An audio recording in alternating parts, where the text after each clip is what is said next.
Punjabi radio ਦਿਵਸ ਸੁਣ ਰਹੇ ਸਾਰੇ ਸਰੋਤਿਆਂ ਨੂੰ ਬਲਵਿੰਦਰ ਕੌਰ ਵੱਲੋਂ ਪਿਆਰ ਭਰੀ ਸਤਿ ਸ਼੍ਰੀ ਅਕਾਲ ਜੀ। ਸਰੋਤੇ ਪ੍ਰੋਗਰਾਮ ਖਬਰ ਤੇ ਨਜ਼ਰ ਪ੍ਰੋਗਰਾਮ ਦੇ ਵਿੱਚ ਸਾਡੇ ਨਾਲ ਹੋਣਗੇ ਬਲਤੇਜ ਪੰਨੂ ਜੀ। ਦੱਸਣਗੇ ਭਾਰਤ ਵਿੱਚ ਪੰਜਾਬ ਦੇ ਵਿੱਚ ਕੀ ਕੁਛ ਵਾਪਰਿਆ, ਖਬਰਾਂ ਦੇ ਪਿੱਛੇ ਕੀ ਹੁੰਦਾ ਆ, ਉਸ ਦੀ ਗੱਲਬਾਤ ਕਰਾਂਗੇ। ਖਬਰਾਂ ਤੋਂ ਪਹਿਲਾਂ ਧੰਨਵਾਦ ਕਰਨਾ ਚਾਹੁੰਦੇ ਸਾਡੇ ਸਪੋਂਸਰ ਜਿਨ੍ਹਾਂ ਨੇ ਇਸ ਪ੍ਰੋਗਰਾਮ ਨੂੰ ਸਪੋਂਸਰ ਕੀਤਾ, ਆਪ ਸਭ ਤੱਕ ਪਹੁੰਚਾਇਆ ਜੀ। ਖਾਲਸਾ ਇੰਸ਼ੋਰੈਂਸ ਏਜੰਸੀ ਵਾਲੇ ਸੈਨੋਜੇ ਤੋਂ, ਜੋ ਹਰ ਇੱਕ ਤਰ੍ਹਾਂ ਦੀ ਇੰਸ਼ੋਰੈਂਸ ਕਰਦੇ ਨੇ।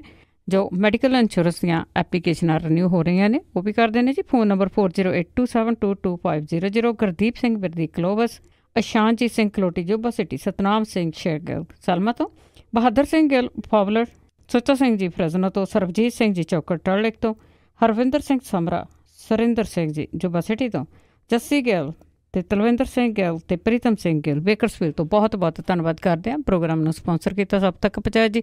ਸਾਡੇ ਨਾਲ ਜੁੜ ਚੁੱਕੇ ਨੇ ਬਲਤੇਜ ਪੰਨੂ ਜੀ। ਸਤਿ ਸ਼੍ਰੀ ਅਕਾਲ, ਸਵਾਗਤ ਹੈ ਜੀ। ਸਤਿ ਸ਼੍ਰੀ ਅਕਾਲ ਜੀ, ਧੰਨਵਾਦ ਜੀ, ਬਹੁਤ ਮਿਹਰਬਾਨੀ। ਅਤੇ ਜੀ ਸਭ ਤੋਂ ਪਹਿਲਾਂ ਆਪਾਂ ਗੱਲ ਕਰਦੇ ਹਾਂ, ਜਿਸ ਤਰ੍ਹਾਂ ਟ੍ਰਿਪਲ ਤਲਾਕ ਦੀਆਂ ਪਹਿਲਾਂ ਗੱਲਾਂ ਬਾਤਾਂ ਹੁੰਦੀਆਂ ਸੀਗੀਆਂ ਅਤੇ ਟ੍ਰਿਪਲ ਤਲਾਕ 'ਤੇ ਕਾਨੂੰਨ ਬਣਨ ਜਾ ਰਿਹਾ। ਬਿਲਕੁਲ ਜੀ, ਐਕਚੁਅਲੀ ਸੁਪਰੀਮ ਕੋਰਟ ਨੇ ਇਹਨੂੰ ਜਿਹੜਾ ਜੀ ਉਹ ਨਜਾਇਜ਼ ਠਹਿਰਾ ਦਿੱਤਾ ਸੀਗਾ ਜੀ। ਉਸ ਤੋਂ ਬਾਅਦ ਇਹ ਉਡੀਕਿਆ ਜਾ ਰਿਹਾ ਸੀਗਾ ਕਿ ਸਰਕਾਰ ਜਿਹੜੀ ਆ ਉਹ ਇਹਦੇ ਸੰਬੰਧੀ ਕੋਈ ਕਾਨੂੰਨ ਜਿਹੜਾ ਜੀ ਉਹ ਲੈ ਕੇ ਆਊਗੀ ਔਰ ਇਹਦਾ ਖਰੜਾ ਜਿਹੜਾ ਜੀ ਉਹ ਤਿਆਰ ਕਰ ਲਿਆ ਗਿਆ ਔਰ ਸਰਕਾਰ ਨੇ ਇਹ ਨਵਾਂ ਜਿਹੜਾ ਡਰਾਫਟ ਤਿਆਰ ਕੀਤਾ ਜਿਹਦਾ ਨਾਮ the Muslim woman protection of rights on marriage act ਜਿਹੜਾ ਉਹ ਰੱਖਿਆ ਗਿਆ ਜੀ। ਔਰ ਇਹਦੇ ਅਨੁਸਾਰ ਜੇ ਕੋਈ ਵੀ ਮੁਸਲਿਮ ਵਿਅਕਤੀ ਆਪਣੀ ਪਤਨੀ ਨੂੰ ਤਲਾਕ ਕਹਿ ਕੇ ਛੱਡ ਦਿੰਦਾ ਤੇ ਇਹ ਗੈਰ ਕਾਨੂੰਨੀ ਹੋ ਜਾਊਗਾ ਔਰ ਇਹਦੇ ਨਾਲ ਉਹਨੂੰ 3 ਸਾਲ ਦੀ ਸਜ਼ਾ ਜਿਹੜੀ ਆ ਉਹ ਹੋ ਸਕਦੀ ਆ। ਡਰਾਫਟ ਨੂੰ ਮਨਜ਼ੂਰੀ ਦੇ ਵਾਸਤੇ ਜਿਹੜਾ ਰਾਜਾਂ ਨੂੰ ਭੇਜ ਦਿੱਤਾ ਗਿਆ, 1 ਹਫ਼ਤੇ ਦਾ ਸਮਾਂ ਦਿੱਤਾ ਗਿਆ ਕਿ ਹਫ਼ਤੇ ਦੇ ਵਿੱਚ ਸਾਰੀਆਂ ਜਿਹੜੀਆਂ ਰਾਜ ਸਰਕਾਰਾਂ ਨੇ ਇਹਦੇ ਉੱਤੇ ਆਪਣੀ ਟਿੱਪਣੀ ਜਿਹੜੀ ਆ ਉਹ ਕਰਨ। ਇਹ ਮੰਨਿਆ ਜਾ ਰਿਹਾ ਕਿ ਜਿਹੜਾ ਸਰਦ ਰੁੱਤ ਦਾ ਸਤਰ ਆ ਰਿਹਾ ਇਹਦੇ ਵਿੱਚ ਜਿਹੜਾ ਜੀ ਇਹਨੂੰ ਲਿਆਂਦਾ ਜਾਊਗਾ। ਪਾਸ ਹੋਣ ਤੋਂ ਬਾਅਦ ਰਾਸ਼ਟਰਪਤੀ ਦੀ ਮਨਜ਼ੂਰੀ ਤੋਂ ਬਾਅਦ ਇਹ ਜੰਮੂ ਕਸ਼ਮੀਰ ਨੂੰ ਛੱਡ ਕੇ ਪੂਰੇ ਦੇਸ਼ ਦੇ ਵਿੱਚ ਜਿਹੜਾ ਜੀ ਉਹ ਲਾਗੂ ਹੋ ਜਾਊਗਾ। ਹਾਲਾਂਕਿ ਸੰਸਦ ਦੇ ਕੋਲੇ ਅਧਿਕਾਰ ਹੈਗਾ ਜੀ ਕਿ ਉਹਨੂੰ ਪਹਿਲਾਂ ਵੀ ਲਾਗੂ ਕਰ ਸਕਦੀ ਆ। ਮੁਸਲਿਮ ਜਿਹੜੀਆਂ ਔਰਤਾਂ ਨੇ ਜੀ ਉਹਨਾਂ ਨੂੰ ਫਿਰ ਇਸ ਤੋਂ ਬਾਅਦ ਈਮੇਲ, ਵਟਸਐਪ ਜਾਂ SMS ਦੇ ਰਾਹੀਂ ਦਿੱਤੇ ਜਾਣ ਵਾਲੇ ਤਲਾਕ ਨੂੰ ਗੈਰ ਕਾਨੂੰਨੀ ਜਿਹੜਾ ਜੀ ਉਹ ਕਰਾਰ ਦੇ ਦਿੱਤਾ ਜਾਊਗਾ। ਡਰਾਫਟ ਦੇ ਅਨੁਸਾਰ ਇੱਕ ਵਾਰੀ ਦੇ ਵਿੱਚ ਜਿਹੜਾ ਜੀ ਤਲਾਕ ਕਹਿਣਾ ਜਿਹੜਾ ਜੀ ਇਹ ਗੈਰ ਕਾਨੂੰਨੀ ਹੋ ਜਾਊਗਾ, ਗੈਰ ਜ਼ਮਾਨਤੀ ਅਪਰਾਧ ਹੋਊਗਾ। ਇਹ ਤਲਾਕ ਦੇਣ ਵਾਲੇ ਦੇ ਖਿਲਾਫ ਮੁਕੱਦਮਾ ਦਰਜ ਹੋਊਗਾ, ਉਹਨੂੰ 3 ਸਾਲ ਦੀ ਸਜ਼ਾ ਹੋ ਸਕਦੀ ਹੈ। ਜਿਹੜੀ ਔਰਤ ਨੂੰ ਉਹ ਤਲਾਕ ਜਿਹੜਾ ਜੀ ਉਹ ਦਊਗਾ ਇਸ ਤਰ੍ਹਾਂ ਟ੍ਰਿਪਲ ਤਲਾਕ ਜਿਹੜਾ ਜੀ ਕਹਿ ਕੇ ਉਹਦੇ ਬੱਚਿਆਂ ਨੂੰ ਤੇ ਉਹਦੇ ਵਾਸਤੇ ਉਮਰ ਭਰ ਦੇ ਵਾਸਤੇ ਉਹਨੂੰ ਜਿਹੜਾ ਜੀ ਗੁਜ਼ਾਰਾ ਭੱਤਾ ਵੀ ਦਿੱਤਾ ਜਾਊਗਾ ਔਰ ਇਹ ਗੁਜ਼ਾਰਾ ਭੱਤਾ ਤੇ ਜੁਰਮਾਨੇ ਦੀ ਰਾਸ਼ੀ ਕਿੰਨੀ ਹੋਊਗੀ ਇਹਦਾ ਅਧਿਕਾਰ ਮੈਜਿਸਟ੍ਰੇਟ ਦੇ ਉੱਤੇ ਜਿਹੜਾ ਜੀ ਉਹ ਛੱਡਿਆ ਜਾਊਗਾ। ਇਹ ਦੇਖਿਆ ਜੀ ਕਿ ਕਿੰਨਾ ਕੁ ਜਿਹੜਾ ਜੀ ਉਹ ਕਾਰਗਰ ਸਾਬਤ ਜਿਹੜਾ ਉਹ ਹੁੰਦਾ ਜਦੋਂ ਕਾਨੂੰਨ ਦੇ ਰੂਪ ਦੇ ਵਿੱਚ ਆ ਜਾਂਦਾ। ਉਮੀਦ ਇਸ ਗੱਲ ਦੀ ਹੈ ਕਿ ਜਿਹੜੀਆਂ ਸਾਰੀਆਂ ਪਾਰਟੀਆਂ ਨੇ ਉਹ ਤਕਰੀਬਨ ਇਹਦੇ ਉੱਤੇ ਸਹੀ ਪਾਉਣਗੀਆਂ ਤੇ ਰਾਜ ਜਿਹੜੇ ਨੇ ਉਹ ਵੀ ਸ਼ਾਇਦ ਹੀ ਕੋਈ ਰਾਜ ਜਿਹੜਾ ਹੋਵੇ ਜਿਹੜਾ ਕਿ ਇਹਦੇ ਵਿਰੋਧ ਦੇ ਵਿੱਚ ਜਾਊਗਾ, ਕਿਉਂਕਿ ਪਿਛਲੇ ਕਈ ਸਾਲਾਂ ਤੋਂ ਇਹ ਬਹੁਤ ਚਰਚਾ ਦਾ ਵਿਸ਼ਾ ਜਿਹੜਾ ਬਣਦਾ ਰਿਹਾ ਜੀ। ਵਾਕਿਆ ਜੀ ਕਾਫੀ ਚਿਰ ਤੋਂ ਗੱਲਾਂ ਬਾਤਾਂ ਬਹੁਤ ਜ਼ਿਆਦਾ ਹੁੰਦੀਆਂ ਸੀ। ਇੱਕ ਖੁਦਕਸ਼ੀ ਕਾਂਡ ਸੀਗਾ ਜੀ ਮੰਡੀ ਕਲਾਂ ਦੇ ਵਿੱਚ ਅਤੇ ਉਸ ਦੇ ਵਿੱਚ ਕਹਿੰਦੇ ਕਿ ਜਿਹੜੇ ਪੈਸੇ ਸੀਗੇ ਉਹ ਵੀ ਇਹਦੇ ਵਿੱਚ ਕੋਈ ਦੇਣ ਲੈਣ ਦਾ ਵੀ ਭੇਦ ਸੀਗਾ। ਐਕਚੁਅਲੀ ਜੀ ਇਹ ਬੜਾ ਇੱਕ ਜਿਹੜੀ ਜੀ ਹਾਸੋਹੀਣੀ ਦੀ ਗੱਲ ਸਾਹਮਣੇ ਆ ਰਹੀ ਆ, ਜਿਹੜੀ ਆਪਾਂ 2-3 ਦਿਨ ਇਹਨੂੰ ਲਗਾਤਾਰ ਜਿਹੜਾ ਜੀ ਉਹ ਸਾਂਝਾ ਕੀਤਾ। ਇੱਕ ਤਾਂ ਜਿਹੜੀ ਇੱਥੇ ਮੰਡੀ ਕਲਾਂ ਦਾ ਇਹ ਨੌਜਵਾਨ ਜਿਹੜਾ ਖੁਦਕੁਸ਼ੀ ਕਰ ਗਿਆ ਸੀਗਾ, ਉਹਦੀ ਡੈੱਡ ਬੋਡੀ ਜਿਹੜੀ ਆ ਲਾਸ਼ ਉਹਦੀ ਤਕਰੀਬਨ 10 ਦਿਨ ਜਿਹੜਾ ਜੀ ਉਹ ਰੁੜਦੀ ਰਹੀ। ਸਮਝੌਤਾ ਹੋ ਗਿਆ। ਭੁਪਿੰਦਰ ਸਿੰਘ ਦਾ ਜਿਹੜਾ ਸੀਗਾ ਜੀ ਉਹ ਅੰਤਮ ਸੰਸਕਾਰ ਪੁਲਿਸ ਪ੍ਰਸ਼ਾਸਨ ਦੀ ਹਾਜ਼ਰੀ ਦੇ ਵਿੱਚ ਜਿਹੜਾ ਉਹ ਕਰ ਦਿੱਤਾ ਗਿਆ। ਪੋਸਟਮਾਰਟਮ ਤੋਂ ਮਗਰੋਂ ਕਿਸਾਨ ਦੀ ਜਿਹੜੀ ਮ੍ਰਿਤਕ ਦੇ ਸੀਗੀ ਜੀ ਉਹਦੇ ਪਿੰਡ ਮੰਡੀ ਕਲਾਂ ਦੇ ਵਿੱਚ ਇੱਥੇ ਲਿਆਂਦੀ ਗਈ। ਕਿਸਾਨ ਜਥੇਬੰਦੀਆਂ ਜਿਹੜੀਆਂ ਸੀਗੀਆਂ ਜੀ ਉਹ ਵੀ ਇੱਥੇ ਅੰਤਮ ਸੰਸਕਾਰ ਦੇ ਮੌਕੇ ਦੇ ਉੱਤੇ ਜਿਹੜੀਆਂ ਉਹ ਪਹੁੰਚੀਆਂ ਹੋਈਆਂ ਸੀਗੀਆਂ। 20 ਨਵੰਬਰ ਦੀ ਰਾਤ ਨੂੰ ਭੁਪਿੰਦਰ ਸਿੰਘ ਖੁਦਕੁਸ਼ੀ ਕਰ ਗਿਆ ਸੀ ਤੇ ਇੱਕ ਚਿੱਠੀ ਲਿਖਤੀ ਉਹਨੇ। ਇਹਦੇ ਵਿੱਚ ਇੱਕ ASI ਦਾ ਨਾਮ ਲਿਖਿਆ ਸੀਗਾ ਕਿ ਉਹ ਉਹਨੂੰ ਪਰੇਸ਼ਾਨ ਜਿਹੜਾ ਜੀ ਕਰ ਰਿਹਾ, ਜਿਹਦੇ ਕਰਕੇ ਜਿਹੜਾ ਜੀ ਉਹ ਖੁਦਕੁਸ਼ੀ ਕਰ ਰਿਹਾ ਹੈ। ਕਿਹਾ ਜਾ ਰਿਹਾ ਹੈ ਕਿ ਇੱਕ ਮਾਮਲੇ ਦੇ ਵਿੱਚ ਭੁਪਿੰਦਰ ਸਿੰਘ ਨੂੰ ਫਸਾ ਲਿਆ ਗਿਆ ਸੀ, ਬਾਅਦ ਦੇ ਵਿੱਚ ਉਹ ਉਹਦੇ ਚੋਂ ਨਿਰਦੋਸ਼ ਹੋ ਕੇ ਨਿਕਲਿਆ ਜੀ। ਪੁਲਿਸ ਨੇ ਮੁੜ ਕੇ ਮਾਮਲਾ ਜਿਹੜਾ ਜੀ ਉਹ ਖਤਮ ਕਰਤਾ। ਹੁਣ ਸਵਾਲ ਜਿਹੜਾ ਜੀ ਵੱਡਾ ਉੱਠ ਕੇ ਇਹ ਖੜਾ ਹੋ ਗਿਆ ਕਿ ਸਰਕਾਰ ਨੇ ਐਲਾਨ ਕੀਤਾ, ਕਿਉਂਕਿ ਇਹ ਮਾਮਲਾ ਸੋਸ਼ਲ ਮੀਡੀਆ ਦੇ ਉੱਤੇ ਜਿਹੜਾ ਜੀ ਚਰਚਿਤ ਹੋ ਗਿਆ। ਫਿਰ ਜਿਹੜਾ ਪ੍ਰਸ਼ਾਸਨ ਸੀ ਉਹਨੂੰ ਜਾਗ ਆਈ, ਉਹ ਗਿਆ ਪਰਿਵਾਰ ਦੇ ਕੋਲੇ, ਸਮਝੌਤਾ ਜਿਹੜਾ ਸੀਗਾ ਜੀ ਉਹ ਕੀਤਾ। ਟੈਂਪਰੇਰੀ ਨੌਕਰੀ ਦੀ ਗੱਲ ਜਿਹੜੀ ਕੀਤੀ ਗਈ ਕਿ ਤੁਰੰਤ ਨੌਕਰੀ ਦੇ ਦਿੱਤੀ ਜਾਊਗੀ, ਮੁੜ ਕੇ ਪੱਕੀ ਨੌਕਰੀ ਦਿੱਤੀ ਜਾਊਗੀ। ਸਰਕਾਰ ਦੀ ਤਰਫੋਂ ਪ੍ਰਸ਼ਾਸਨ ਨੇ 3 ਲੱਖ ਰੁਪਏ ਦਾ ਐਲਾਨ ਕੀਤਾ, ਜਿੱਥੋਂ ਇਹਦੀ ਇੱਕ ਨਵੀਂ ਕਹਾਣੀ ਦੀ ਸ਼ੁਰੂਆਤ ਹੁੰਦੀ। 3 ਲੱਖ ਰੁਪਏ ਦਾ ਐਲਾਨ ਕੀਤਾ, ਉਹ ਚੈੱਕ ਦੇ ਰੂਪ ਦੇ ਵਿੱਚ ਜਿਹੜਾ ਜੀ ਹੁੰਦਾ। ਪੁਲਿਸ ਨੇ 6 ਲੱਖ ਰੁਪਈਆ ਜਿਹੜਾ ਜੀ ਉਹ ਜਾ ਕੇ ਇਹਦੇ ਪਰਿਵਾਰ ਨੂੰ ਦਿੱਤਾ। ਕਿਸਾਨ ਜਥੇਬੰਦੀਆਂ ਨੇ ਉਹਦੇ ਪਰਿਵਾਰ ਦੇ ਹਵਾਲੇ ਇਹ 6 ਲੱਖ ਰੁਪਈਆ ਜਿਹੜਾ ਉਹ ਕੀਤਾ ਜੀ।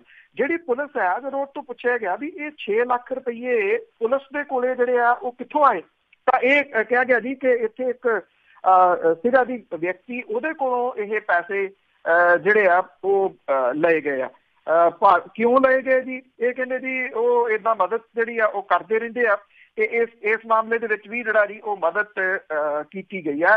ਪ੍ਰਸ਼ਾਸਨ ਨੇ ਇਹ ਵੀ ਕਿਹਾ ਜੀ ਕਿ ਖੁਦਕੁਸ਼ੀ ਦੇ ਕੇਸ ਦੇ ਤਹਿਤ ਮਾਲੀ ਮਦਦ ਜਿਹੜੀ 3 ਲੱਖ ਰੁਪਏ ਆ ਉਹ ਦਿੱਤੀ ਜਾਊਗੀ, ਤੇ ਸਿਕਿਉਰਿਟੀ ਵਜੋਂ ਜਿਹੜਾ ਜੀ ਇਹ ਪੈਸਾ ਉਹਨਾਂ ਦੇ ਪਰਿਵਾਰ ਨੂੰ ਦੇ ਦਿੱਤਾ ਗਿਆ। ਇਹ ਕਿਹਾ ਗਿਆ ਜੀ ਕਿ ਮਾਮਲਾ ਨਿਬੜ ਗਿਆ। ਹੁਣ ਅੱਗੇ ਜਿਹੜਾ ਜੀ ਮਾਮਲਾ ਨਾ ਤੋਰਿਆ ਜਾਵੇ। ਅਸਲ ਦੇ ਜਿਹੜੀ ਕਹਾਣੀ ਆ ਜੀ ਉਹ ਇਹ ਪਿੱਛੇ ਆ ਰਹੀ ਆ ਕਿ ਇਹ 6 ਲੱਖ ਰੁਪਈਆ ਜਿਹੜਾ ਰਿਸ਼ਵਤ ਦੇ ਰੂਪ ਦੇ ਵਿੱਚ ਭੁਪਿੰਦਰ ਸਿੰਘ ਤੋਂ ਲਿਆ ਗਿਆ ਸੀਗਾ ਕੇਸ ਦੇ ਮਾਮਲੇ 'ਚ। ਜਿਹੜੀ ਪੁਲਿਸ ਹੈ ਉਹ ਇਹ ਸਮਝਦੀ ਹੈ ਕਿ ਇਹ ਮਾਮਲਾ ਜਿਹੜਾ ਜੀ ਕਿਤੇ ਹੋਰ ਜ਼ਿਆਦਾ ਅੱਗੇ ਵੱਧ ਗਿਆ ਤੇ ਉਹਦੇ ਕਈ ਆਫੀਸਰ ਜਿਹੜੇ ਇਹਦੇ ਵਿੱਚ ਆ ਸਕਦੇ ਆ। ਇਸ ਕਰਕੇ ਇਹ ਜਿਹੜਾ ਜੀ 6 ਲੱਖ ਰੁਪਈਆ ਕੈਸ਼ ਉਸ ਪਰਿਵਾਰ ਨੂੰ ਦੇ ਕੇ ਤੇ ਸਮਝੌਤਾ ਜਿਹੜਾ ਉਹ ਕਰ ਲਿਆ ਗਿਆ ਜੀ। ਹੁਣ ਕਿਸਾਨ ਜਥੇਬੰਦੀਆਂ ਵੀ ਇਸ ਮਾਮਲੇ 'ਚ ਚੁੱਪ ਨੇ, ਸਾਰੇ ਚੁੱਪ ਕਰ ਗਏ ਆ ਕਿ ਇਹ ਅਸਲ ਦੇ ਵਿੱਚ 6 ਲੱਖ ਰੁਪਈਆ ਕਿਹੜਾ ਸੀਗਾ। ਉਹ ਕਹਿੰਦੇ ਚਲੋ ਪਰਿਵਾਰ ਦੀ ਮਦਦ ਜਿਹੜੀ ਆ ਜੀ ਹੋਗੀ, ਪਰ ਸਵਾਲ ਇਹ ਆ ਕਿ ਜਿਹੜੀ ਉਸ ਇੱਕ ਬੇਕਸੂਰ ਬੰਦੇ ਦੀ ਜਾਨ ਜਿਹੜੀ ਚਲੇਗੀ, ਨੌਜਵਾਨ ਦੀ, ਉਹਦਾ ਜਿਹੜਾ ਜੀ ਮੁੱਲ ਤੁਸੀਂ ਕਹਿ ਲਓ ਕਿ 6 ਲੱਖ ਰੁਪਈਆ ਉਹ ਵੀ ਉਹਨਾਂ ਦਾ ਹੀ ਜਿਹੜਾ ਉਹ ਪਾਇਆ ਗਿਆ। ਬਿਲਕੁਲ ਜੀ, ਇਹੋ ਜਿਹੀਆਂ ਚਲਾਕੀਆਂ ਇੱਥੇ ਹੀ ਬਹੁਤ ਜ਼ਿਆਦਾ ਚੱਲਦੀਆਂ ਤੇ ਲੋਕੀ ਫਿਰ ਵਿਚਾਰੇ ਬਹਿ ਜਾਂਦੇ ਆ। ਤੇ ਅੱਗੇ ਆਪਾਂ ਨਵੇਂ ਬਣੇ SGPC ਦੇ ਪ੍ਰਧਾਨ ਗੋਬਿੰਦ ਸਿੰਘ ਲੌਂਗੋਵਾਲ ਦੀ ਜੇ ਗੱਲ ਕਰੀਏ ਤਾਂ ਉਸ ਦਾ ਵਿਰੋਧ ਕਾਫੀ ਹੋ ਰਿਹਾ। ਇੱਥੇ ਪਟਿਆਲੇ ਦੇ ਵਿੱਚ ਜਿਹੜੀਆਂ ਦੀ ਕਾਲੀਆਂ ਝੰਡੀਆਂ ਵਿਖਾਈਆਂ ਗਈਆਂ, ਜਿਹੜਾ ਇਹ ਕਿਹਾ ਗਿਆ ਜੀ ਕਿ ਪੰਥਕ ਜਥੇਬੰਦੀਆਂ ਦੇ ਵੱਲੋਂ ਨੇ, ਇਹਨਾਂ ਦਾ ਕਹਿਣਾ ਇਹ ਸੀਗਾ ਕਾਲੀਆਂ ਝੰਡੀਆਂ ਜਿਹੜੇ ਜੀ ਵਿਖਾਉਣ ਵਾਲੇ ਕਿ ਉਹ ਇਸ ਕਰਕੇ ਵਿਰੋਧ ਕਰ ਰਹੇ ਆ ਕਿ ਇਹਨਾਂ ਨੂੰ ਜਿਹੜਾ ਜੀ ਇਹ ਸਰਸੇ ਦੇ ਡੇਰੇ ਗਏ ਸੀਗੇ ਤੇ ਇਹਨਾਂ ਨੇ ਜਿਹੜੀ ਸਜ਼ਾ ਹੈ ਤਨਖਾਹ ਦੇ ਰੂਪ ਦੇ ਵਿੱਚ ਉਹ ਵੀ ਭੁਗਤੀ ਹੋਈ ਆ। ਜਦੋਂ ਕਿ ਜਿਹੜੇ ਗੋਬਿੰਦ ਸਿੰਘ ਲੌਂਗੋਵਾਲ ਨੇ, ਉਹਨਾਂ ਨੇ ਇੱਕ ਵਾਰੀ ਫੇਰ ਜਿਹੜਾ ਜੀ ਕੱਲ ਇੱਥੇ ਪੱਤਰਕਾਰਾਂ ਦੇ ਨਾਲ ਗੱਲ ਕਰਦੇ ਜਿਹੜਾ ਜੀ ਇਹ ਕਿਹਾ ਕਿ ਮੈਂ ਕਦੇ ਸਰਸੇ ਡੇਰੇ ਗਿਆ ਹੀ ਨਹੀਂ। ਉਹਨਾਂ ਕਿਹਾ ਕਿ ਜੇ ਤੁਸੀਂ ਸਰਸੇ ਡੇਰੇ ਨਹੀਂ ਗਏ ਤੇ ਫਿਰ ਅਕਾਲ ਤਖਤ ਦੇ ਉੱਤੇ ਜਦੋਂ ਸੱਦਿਆ ਗਿਆ ਸੀਗਾ ਤਨਖਾਹ ਦੇ ਵਾਸਤੇ, ਤਨਖਾਹ ਲਾਉਣ ਲਈ, ਤੇ ਉੱਥੇ ਕਿਉਂ ਗਏ? ਤਾਂ ਉਹਨਾਂ ਨੇ ਇਹ ਗੱਲ ਆਖੀ ਜੀ ਕਿ ਉਹ ਅਕਾਲ ਤਖਤ ਦਾ ਉਹ ਹੁਕਮ ਸੀਗਾ, ਮੈਂ ਤਾਂ ਇਸ ਕਰਕੇ ਜਿਹੜਾ ਜੀ ਉੱਥੇ ਗਿਆ ਸੀਗਾ ਕਿ ਉਹਨਾਂ ਨੂੰ ਨਾ ਨਹੀਂ ਜਿਹੜੀ ਜੀ ਉਹ ਕੀਤੀ ਜਾ ਸਕਦੀ। ਮੈਂ ਕਿਹਾ ਨਾ ਮੈਂ ਕਦੀ ਸਰਸੇ ਡੇਰੇ 'ਚ ਗਿਆ, ਨਾ ਕਦੇ ਡੇਰੇ ਦੇ ਵਿੱਚ ਮੈਂ ਜਾ ਕੇ ਹਮਾਇਤ ਦੀ ਮੰਗ ਜਿਹੜੀ ਦੀ ਉਹ ਕੀਤੀ। ਬਹੁਤੇ ਸਵਾਲਾਂ ਤੋਂ ਉਹ ਬਚਦੇ ਜਿਹੜਾ ਜੀ ਉਹ ਰਹੇ। ਪੰਥਕ ਧਿਰਾਂ ਉਹਨਾਂ ਦਾ ਵਿਰੋਧ ਕਿਉਂ ਕਰ ਰਹੀਆਂ ਨੇ, ਇਹਨਾਂ ਸਵਾਲਾਂ ਤੋਂ ਵੀ ਉਹ ਬਚਦੇ ਰਹੇ। ਸਵਾਲ ਜਿਹੜਾ ਜੀ ਇਹ ਆ ਕਿ ਜੇ ਉਹ ਡੇਰੇ ਨਹੀਂ ਗਏ ਤਾਂ ਉਦੋਂ ਉਹਨਾਂ ਨੇ ਅਕਾਲ ਤਖਤ ਦੇ ਉੱਤੇ ਗੱਲ ਕਿਉਂ ਨਹੀਂ ਆਖੀ ਕਿ ਉਹ ਡੇਰੇ ਦੇ ਵਿੱਚ ਮੌਜੂਦ ਨਹੀਂ ਸੀ। ਜਦੋਂ ਅਕਾਲ ਤਖਤ ਦੇ ਉੱਤੇ ਇਹ ਮਾਮਲਾ ਆਇਆ ਤਾਂ ਇਹ ਸਾਰੇ ਜਿਹੜੇ ਆਗੂ ਸੀਗੇ ਉਹਨਾਂ ਦੀਆਂ ਸਣੇ ਫੋਟੋਆਂ ਦੇ ਇਹ ਜਿਹੜਾ ਜੀ ਆਇਆ ਸੀਗਾ। ਵੈਸੇ ਜਿਹੜੀ ਵੀਡੀਓ ਫਿਰਦੀ ਆ ਜਿਹਦੇ ਵਿੱਚ ਧੰਨ ਧੰਨ ਸਤਿਗੁਰੂ ਤੇਰਾ ਆਸਰਾ ਇਹ ਕਹਿ ਰਹੇ ਨੇ ਅਕਾਲੀ ਵਾਲੇ, ਉਹ ਕਿਸੇ ਨੂੰ ਜ਼ਰੂਰਤ ਹੋਵੇ ਤਾਂ ਦੁਬਾਰਾ ਦੇਖ ਲਵੇ ਜਿਹੜੇ ਜੀ ਉਹ ਸੋਸ਼ਲ ਮੀਡੀਆ ਦੇ ਉੱਤੇ ਪਈ ਆ ਕਿ ਉਹਦੇ ਵਿੱਚ ਕਿਹੜੇ ਕਿਹੜੇ ਜਾਣੇ ਨੇ। ਬਿਲਕੁਲ ਜੀ, ਅਸਲੀ ਕੁਆਲੀਫਿਕੇਸ਼ਨ ਤਾਂ ਇਸ ਦੀ ਆ ਜਿਹੜਾ ਦੇਖੋ ਕਿਸ ਤਰ੍ਹਾਂ ਦੀ ਸਿਰਮੌਰ ਜਥੇਬੰਦੀ ਦਾ ਪ੍ਰਧਾਨ ਆ ਤੇ ਝੂਠ ਕਿਸ ਤਰ੍ਹਾਂ ਬੋਲ ਰਿਹਾ ਆ ਕਿ ਮੈਂ ਗਿਆ ਹੀ ਨੀਗਾ। ਉਹਦੇ ਵਿੱਚ ਉਹ ਕਹਿੰਦਾ ਵੀ ਆ ਵੀ ਅਸੀਂ ਗਏ ਸੀਗੇ। ਤੇ ਅੱਗੇ ਆਪਾਂ NIA ਦੇ ਜੇਲ੍ਹ ਦੇ ਵਿੱਚ ਬੰਦ ਗੈਂਗਸਟਰ ਨੂੰ ਰਿਮਾਂਡ ਤੇ ਲਿਆ ਉਹਨਾਂ ਨੇ, ਜਿਹੜਾ ਗਸਾਈ ਕਤਲਕਾਂਡ ਸੀ। ਜਿਹੜੀ NIA ਦੀ ਆਪਾਂ ਗੱਲ ਕੱਲ ਸਾਂਝੀ ਕੀਤੀ ਕਿ ਸਾਰੇ ਜਿਹੜੇ ਕਤਲ ਨੇ, 7 ਕਤਲ ਜਿਹੜੇ ਸਿਆਸੀ ਕਤਲ ਨੇ ਹਿੰਦੂ ਲੀਡਰਾਂ ਦੇ, ਜਿਹਦੇ ਸੰਬੰਧੀ ਗ੍ਰਿਫਤਾਰੀਆਂ ਚਰਚਾ ਦੇ ਵਿੱਚ ਨੇ, ਉਹ ਸਾਰਾ ਮਾਮਲਾ ਜਿਹੜਾ ਜੀ ਉਹ NIA ਨੂੰ ਦਿੱਤਾ ਗਿਆ। ਪਰ ਕਿਉਂਕਿ NIA ਨੂੰ ਪਹਿਲਾਂ ਗੁਸਾਈ ਵਾਲਾ ਮਾਮਲਾ ਜਿਹੜਾ ਜੀ ਉਹ ਸੌਂਪਿਆ ਗਿਆ ਸੀਗਾ ਔਰ ਇਹਦੇ ਕਰਕੇ ਇਹਨੇ ਜਿਹੜਾ ਹਰਦੀਪ ਸਿੰਘ ਉਰਫ ਸ਼ੇਰਾ ਜਿਹੜਾ ਜੀ ਮਾਜਰੀ ਕਿਸ਼ਨੇ ਵਾਲੀ ਦਾ ਜਿਹੜਾ ਜੀ ਉਹ ਰਹਿਣ ਵਾਲਾ ਡਿਸਟ੍ਰਿਕਟ ਫਤਿਹਗੜ੍ਹ ਸਾਹਿਬ ਦੇ ਵਿੱਚ, ਔਰ ਰਮਨਦੀਪ ਸਿੰਘ ਚੂੜਵਾਲ ਲੁਧਿਆਣੇ ਤੋਂ ਜਿਹੜਾ ਰਹਿਣ ਵਾਲਾ, ਇਹਨੂੰ ਪਹਿਲਾਂ ਰਿਮਾਂਡ ਦੇ ਉੱਤੇ ਜਿਹੜਾ ਜੀ ਉਹ ਲਿਆ ਹੋਇਆ। ਹੁਣ ਜਿਹੜੀ NIA ਹੈ ਉਹਨੇ ਇਸ ਮਾਮਲੇ ਦੇ ਵਿੱਚ ਧਰਮਿੰਦਰ ਉਰਫ ਗੁਗਨੀ ਉਹਨੂੰ ਜਿਹੜਾ ਜੀ ਅਰੈਸਟ ਕੀਤਾ। ਵੈਸੇ ਇਹ ਜਿਹੜਾ ਧਰਮਿੰਦਰ ਵੀ ਹੈ ਜੀ ਇਹ ਨਾਭੇ ਦੀ ਜੇਲ੍ਹ ਦੇ ਵਿੱਚ ਪਹਿਲਾਂ ਹੀ ਬੰਦ ਆ, ਉੱਥੋਂ ਲੈ ਕੇ NIA ਨੇ ਇਹਨੂੰ ਪ੍ਰੋਡਕਸ਼ਨ ਵਾਰੰਟਾਂ ਦੇ ਉੱਤੇ ਗ੍ਰਿਫਤਾਰ ਜਿਹੜਾ ਜੀ ਉਹ ਕੀਤਾ, ਔਰ ਇਹਨਾਂ ਤਿੰਨਾਂ ਨੂੰ ਜਿਹੜਾ ਮੋਹਾਲੀ ਦੀ ਅਦਾਲਤ ਦੇ ਵਿੱਚ ਪੇਸ਼ ਕੀਤਾ ਗਿਆ, ਜਿੱਥੋਂ NIA ਨੇ ਜਿਹੜਾ ਜੀ ਇਹਨਾਂ ਦੇ 5 ਦਿਨ ਦਾ ਰਿਮਾਂਡ ਇਹਨੂੰ ਮਿਲਿਆ, ਔਰ 5 ਦਿਨਾਂ ਦੇ ਰਿਮਾਂਡ ਦੇ ਵਿੱਚ ਤਿੰਨੇ ਜਿਹੜੇ ਇਹ ਮੁਲਜ਼ਮ ਨੇ ਜੀ ਉਹਨਾਂ ਕੋਲੋਂ ਪੁੱਛਗਿੱਛ ਜਿਹੜੀ ਆ NIA ਕਰੂਗੀ। ਇਹ ਕਿਹਾ ਜਾ ਰਿਹਾ ਜੀ ਕਿ NIA ਜਿਹੜੀ ਆ ਉਹ ਇਹਨਾਂ ਤਿੰਨਾਂ ਨੂੰ ਸਾਹਮਣੇ ਬਿਠਾ ਕੇ ਜਿਹੜੀ ਪੁੱਛਗਿੱਛ ਆ ਉਹ ਕਰਨਾ ਚਾਹੁੰਦੀ ਆ। ਜਿਹੜਾ ਸ਼ੇਰਾ ਜਿਵੇਂ ਸ਼ਾਰਪ ਸ਼ੂਟਰ ਮੰਨਿਆ ਜਾ ਰਿਹਾ, ਰਮਨਦੀਪ ਜਿਹੜਾ ਸੀਗਾ ਜੀ ਉਹ ਮੋਟਰਸਾਈਕਲ ਚਲਾਉਂਦਾ ਸੀਗਾ, ਔਰ ਇਹ ਕਿਹਾ ਜਾ ਰਿਹਾ ਜੀ ਕਿ ਜਿਹੜਾ ਧਰਮਿੰਦਰ ਗੁਗਨੀ ਹੈ ਉਹਨੇ ਜੇਲ੍ਹ ਦੇ ਵਿੱਚ ਮੁਹੱਈਆ ਕਰਾਏ ਸੀ ਆਪਣੇ ਜਿਹੜੇ ਆ ਉਹ ਸੋਰਸਾਂ ਦੇ ਨਾਲ। ਜਿਹੜਾ ਧਰਮਿੰਦਰ ਗੁਗਨੀ ਆ ਉਹ ਵੀ ਇੱਕ ਗੈਂਗਸਟਰ ਹੈ, ਤੇ ਜਿਹੜਾ ਕਤਲ ਅੰਮ੍ਰਿਤਸਰ ਦੇ ਵਿੱਚ ਹੋਇਆ ਉਹ ਵੀ ਜਿਹੜਾ ਵਿਪਨ ਸ਼ਰਮਾ ਦਾ ਹੋਇਆ ਸੀਗਾ ਜੀ ਉਹ ਵੀ ਗੈਂਗਸਟਰਾਂ ਦੇ ਵੱਲੋਂ ਹੀ ਜਿਹੜਾ ਜੀ ਉਹ ਕੀਤਾ ਗਿਆ। ਭਾਵ ਕਿ ਇਹ ਜਿਹੜੀ ਕਹਾਣੀ NIA ਦੇ ਜਾਂਚ ਦੇ ਵਿੱਚ ਜਿਹੜੀ ਉਹ ਸਾਹਮਣੇ ਆ ਰਹੀ ਆ, ਉਹਦੇ ਵਿੱਚ ਇਹੀ ਕਿਹਾ ਜਾ ਰਿਹਾ ਜੀ ਕਿ ਗੈਂਗਸਟਰਾਂ ਦੇ ਨਾਲ ਮਿਲੀ ਭੁਗਤ ਦੇ ਨਾਲ ਇਹ ਜਿਹੜੇ ਕਤਲ ਆ ਉਹ ਹੋਏ ਆ। ਔਰ ਜਿਹੜਾ ਇੰਟਰਸਟਿੰਗਲੀ ਤੁਸੀਂ ਕਹਿ ਲਓ ਕਿ ਜਿਹੜਾ ਇੱਕ ਇਸ ਵੇਲੇ ਬਹੁਤ ਚਰਚਿਤ ਹੈ ਜੱਗੀ ਦੌਲ ਵਾਲਾ ਜਿਹੜਾ ਮਾਮਲਾ, ਕਿ ਜੱਗੀ ਦੌਲ ਨੇ ਜਿਹੜੀ ਹੈ ਜੀ ਉਹ ਮਦਦ ਮੁਹੱਈਆ ਕਰਾਈ ਆ, ਪਰ NIA ਨੇ ਇਸ ਮਾਮਲੇ ਦੇ ਵਿੱਚ ਜੱਗੀ ਦੌਲ ਨੂੰ ਜਿਹੜਾ ਜੀ ਨਾ ਤਾਂ ਰਿਮਾਂਡ ਜਿਹੜਾ ਮੰਗਿਆ, ਨਾ ਉਹਦੀ ਜਿਹੜੀ ਹੈ ਜੀ ਉਹ ਅਰੈਸਟ ਕੀਤੀ ਹੈ ਕਿ ਉਹਦੇ ਤੋਂ ਜਿਹੜੀ ਪੁੱਛ ਕਰਨੀ ਆ। ਇਹ ਥੋੜਾ ਜਿਹਾ ਇਸ ਮਾਮਲੇ ਦੇ ਵਿੱਚ ਇੱਕ ਡਿਫਰੈਂਟ ਐਂਗਲ ਕਿਹਾ ਜਾ ਸਕਦਾ ਜੀ। ਪਰ ਜਿਹੜੀ ਤੁਸੀਂ ਗੈਂਗਸਟਰਾਂ ਵਾਲੀ ਗੱਲ ਕੀਤੀ ਆ, ਪਿਛਲੇ 10 ਸਾਲਾਂ ਦੇ ਵਿੱਚ ਜਿਹੜੀ ਬੀਜੀ ਹੋਈ ਫਸਲ ਸੀ ਗੈਂਗਸਟਰਾਂ ਦੀ, ਉਹ ਹੁਣ ਮੈਨੂੰ ਲੱਗਦਾ ਕਿ ਪੱਕ ਚੁੱਕੀ ਆ, ਤੂੰ ਫਲ ਦੇਣ ਲੱਗ ਗਈ ਹੈ ਜੀ। ਤੇ ਅੱਗੇ ਓਬਾਮਾ ਨੇ ਕਿਹਾ ਕਿ ਭਾਰਤ ਮੁਸਲਮਾਨਾਂ ਦੀ ਕਦਰ ਕਰੇ।